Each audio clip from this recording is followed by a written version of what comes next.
मध्य प्रदेश सरकार ने कोरोना जांच को लेकर राहत प्रदान की है। सरकार ने 1200 रुपए में होने वाली कोरोना जांच की दर घटा दी है। अब लोग निजी लैब में 700 रुपए में जांच करवा सकेंगे। हालांकि घर से सैंपल कलेक्शन पर पहले की तरह 200 रुपए अतिरिक्त देने होंगे, यानी घर पर सैंपल देने पर लोगों को कुल 900 रुपए खर्च करने पड़ेंगे। –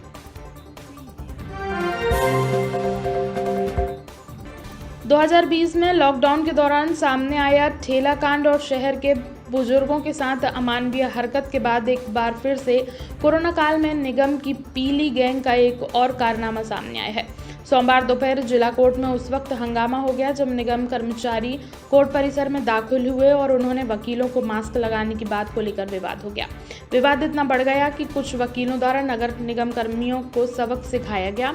मौजूद लोगों का कहना है कि नगर निगम की गुंडागर्दी लगातार बढ़ती जा रही है। अब अधिवक्ता ही हैं जो इन्हें सबक सिखा सकते हैं, जिसके बाद नगर निगम कर्मी वहां से रवाना हो गए। सूत्रों की माने तो 8 से अधिक कर्मचारी जिला कोर्ट परिसर में दाखिल हुए थे। कोर्ट परिसर में मौजूद कुछ अधिवक्ताओं का कहना था कि नगर निगम कर्मियों की गुंडागर्दी शहर में खुलेआम बढ़ गई है और जिला कोर्ट परिसर में कोई भी कार्रवाई से पहले उन्हें संबंधित अधिकारी से भी बात करनी चाहिए, लेकिन अंदर आते से ही अभद्रता करना सही नहीं है।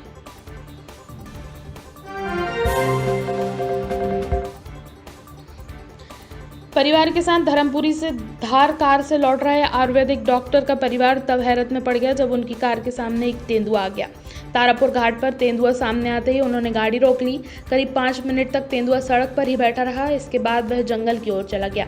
इसका वीडियो भी डॉक्टर ने बना लिया। इसके बाद इसे सोशल मीडिया पर शेयर किया गया। वन विभाग ने लोगों को तारापुर सड़क पर अकेले नहीं जाने की हिदायत दी है। रविवार देर रात डॉक्टर RC मुवेल परिवार के साथ धर्मपुरी से धार की ओर कार से आ रहे थे। रात में वह तारापुर घाट पर पहुंचे ही थे कि सड़क पर तेंदुआ आकर बैठ गया। ये देख डॉक्टर मुवेल ने 10 फीट पहले गाड़ी रोक दी। परिजन तेंदुए को देखकर घबरा गए। डॉक्टर मुवेल ने कहा अब वाहन की हेडलाइट चालू रखी, फिर मोबाइल से तेंदुए की तस्वीर और वीडियो बनाया। डॉक्टर मुवेल ने वीडियो को शेयर भी किया है। उन्होंने कहा है कि इस दौरान पत्नी 2 बच्चे भी साथ थे। इस दौरान कोई वाहन वहां से गुजर नहीं रहा था।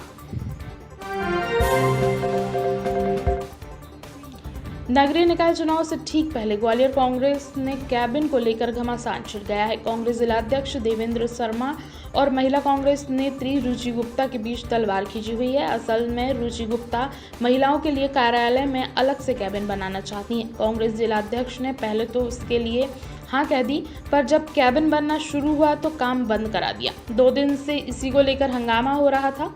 सोचने वाली बात यह है कि जिस कांग्रेस की नेशनल प्रेसिडेंट एक महिला है, उस कांग्रेस के जिला कार्यालय में महिलाओं के लिए कैबिन पर क्यों ऐतराज है। मध्य प्रदेश में मौसम के उतार चढ़ाव के बीच फिर लोगों को गर्मी झुलसाएगी। मौसम विभाग ने प्रदेश के कुल जिलों में 7 और 8 अप्रैल को लू चलने की संभावना जारी की है। इस दौरान तापमान में 1 से 2 डिग्री बढ़ोतरी होने का भी अनुमान बताया गया है। मौसम वैज्ञानिक HS पांडे ने बताया कि प्रदेश में अगले 72 घंटे में तापमान 1 से 2 डिग्री की बढ़ोतरी होगी। 7 और 8 अप्रैल को होशंगाबाद, रतलाम, खंडवा, खरगोन, उज्जैन और धार में तापमान बढ़ने के साथ ही लू चलने की संभावना है। पांडे ने बताया कि अभी सामान्य तापमान 38 से 39 डिग्री सेल्सियस है, जिसके 39 से 40 डिग्री सेल्सियस जाने का अनुमान है।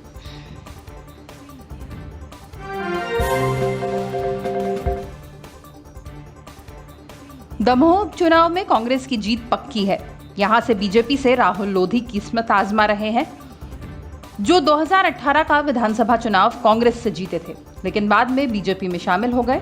अब जयंत मलैया की जगह इस सीट से वो बीजेपी प्रत्याशी हैं। कांग्रेस ने अजय टंडन को मौका दिया है, जो पूरी तैयारी के साथ मैदान में उतर चुके हैं। उनके प्रचार की कमान दोनों बेटियों ने संभाली है, जो अपने अपने दफ्तरों से छुट्टी लेकर दमोह में तैनात हो चुकी हैं। हालांकि किसी बड़े कांग्रेसी ने अब तक दमोह का रुख नहीं किया है, पर धीरे धीरे सबके दौरा कार्यक्रम तैयार होने लगे हैं। इस बीच न्यूज लाइव MP के सर्वे में चौंकाने वाले नतीजे नजर आए हैं। यूं तो कांग्रेस दमोह में फिलहाल कमजोर ही नजर आ रही है। बीजेपी का प्रचार कार्यक्रम भी तेजी से चल रहा है, पर आम मतदाता को लगता है कि दमोह में जीत कांग्रेस की ही होगी। न्यूज लाइव MP ने दमोह में किसकी जीत होगी इस सवाल के साथ पोल किया था, जिसमें तकरीबन 1,500 लोगों ने हिस्सा लिया। खबर लिखे जाने तक 84% लोगों ने दमोह में कांग्रेस की जीत को तय बताया, जबकि सिर्फ 16% मतदाताओं ने बीजेपी की जीत तय मानी। अब इसके मायने तो यही निकाले जा रहे हैं कि दमोह में मतदाता कांग्रेस की जीत देखना चाहते हैं। असल चुनाव में जनगण का मन क्या कहता है, इसका फैसला 2 मई को ही होगा।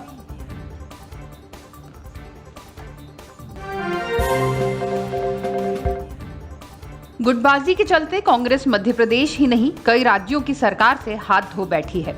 इसके बाद भी आलम यह है कि कांग्रेस इससे सबक सीखने को तैयार नहीं है।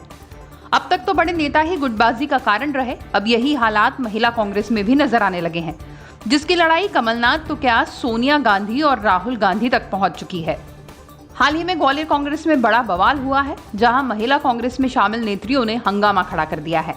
मामला एक कक्ष का है। दरअसल महिला कांग्रेस पार्टी कार्यालय में अपने लिए एक अलग कैबिन की मांग कर रही है।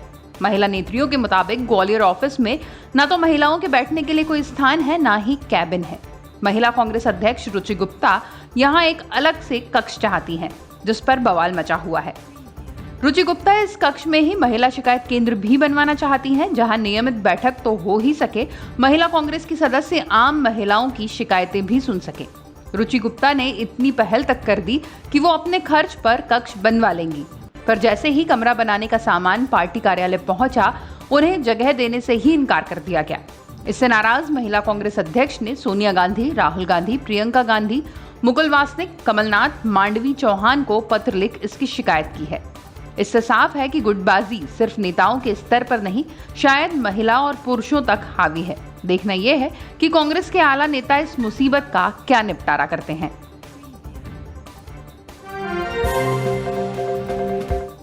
मध्य प्रदेश में पेट्रोल की दरें देश की कई राज्यों की तुलना में कहीं ज्यादा है। ये हाल सिर्फ पेट्रोल का नहीं, बल्कि कोरोना टेस्ट का भी है। ऐसे हालात में जब कोरोना पूरे प्रदेश में तेजी से पैर पसार रहा है, तब कोरोना की जांच सस्ती होने की जगह महंगी नजर आ रही है। सिर्फ इतना ही नहीं, सरकारी और निजी लैब्स में टेस्ट की कीमतों में जमीन आसमान का अंतर है। ये दावा प्रदेश कांग्रेस ने अपने ट्विटर हैंडल से किया है, जिसमें एक अखबार की कटिंग साझा की है, जिसके मुताबिक मध्य प्रदेश में RT-PCR टेस्ट का शुल्क 1100 रुपए तक किया गया है, जबकि निजी लैब में इसके 1,500 से 2,000 तक वसूले जा रहे हैं।